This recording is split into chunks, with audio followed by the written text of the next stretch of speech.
Que está pasando que un dos nosos pratos máis típicos, o caldo galego, parece que non triunfa no resto de España. Increíble, pero certo. Unha guía gastronómica acaba de incorporalo na súa lista das 100 comidas españolas peor valoradas.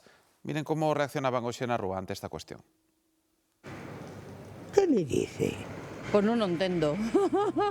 Non o entendo, é verdad. O caldo galego é un prato moi noso e a carta de presentación en moitos restaurantes. Se vas de casas de comidas, é un prato que tes de primeiro en moitos sitios. Cando salimos por aí, se hai un caldo, pedimos un caldo dese galego. Tampouco faltan as casas, feito a base de ingredientes frescos e de proximidade. El caldo gallego me encanta.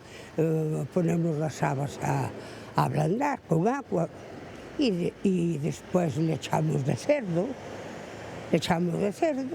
y después se le echan patatas y se le echa la verdura, las navizas. Por abundante e nutritivo é para moitos o prato perfecto para o inverno.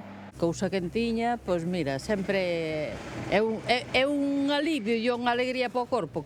Algúns tratan de buscarlle explicación a que o caldo galego figure entre os pratos peor valorados de España.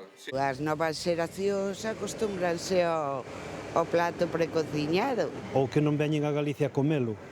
Pero moitos xa non lle dan valor a esta lista onde figuran tamén o lacón con grelos, a pescada galega ou os cachelos.